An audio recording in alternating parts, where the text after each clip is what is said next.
این خانه 25 سال پیش بعدی مصیبت به صاحب ماند.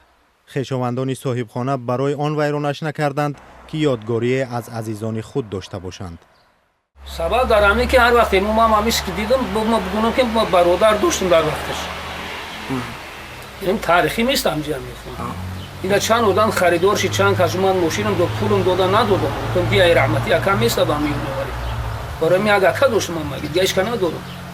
عیسی میرزایوف 25 سال باز این خانه بی آدم را پاسبانی میکند. رحمتی اکمایی نمی انگور. بعد گیاه رفتم بعد این درخشی جنگل شیریم تریب رفت تا سال 1993 در این خانه برادر عیسی موسی با 8 عضو عائله اش میزیست. در اوج زمان جنگ شهروندی به بیماری ورم جگر گرفتار شدند و به جز دختر خرده همه فوتیدند. موسی عیسایف و خانواده‌اش از جمله 6,500 ساکن ناحیه فرخار بودند که از استعمال گندم آمیخته با تخم یک رستنی زهرآلود شدند. بیماری ورم جگر حدود 500 نفر را کشت. در بیماری پدرم بود، دادرم بود، خواهرم بود.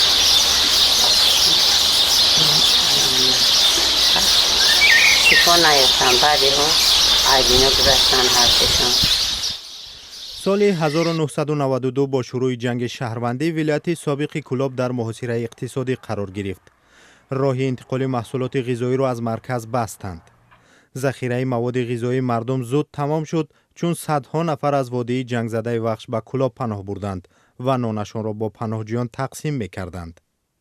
در خانه ما ناحیه وخش شهر قرغون تپه اکم خواهرم دادرم با کودکاشون همشون آمدگی در خانه ما بودند. ذخیره گندم انبارهای منطقه تیر ماه آن سال به پایان رسید. مردم از ناچاری و نادانسته گندم آمیخته با تخم گیرتراب را استعمال کردند که برای انسان کشنده است. مردم اصلا سالهای پیش با درا و کارکرد گندم سر و کار نداشتند. ارد می‌خریدن سال بردن. از این ارد گندم در اویده گرفته مردم استفاده بود. البته آمیخته بود این گندم با تخم‌های رستنی‌های زهرناک و مانندی گیرتراب گفتن یک علف است، رستنی است. بعد چند مدت مردم زیاده قریب اگر از 17 یکم بیمار از 17 اکتبر سال 1990 مراجعت کرد پس آن آدم بسیاری بیماران بسیار مراجعت کردند.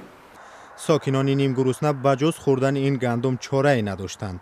زهر رستنی حالشان را بد میکرد، پیوسته دلشان به حضور میشد.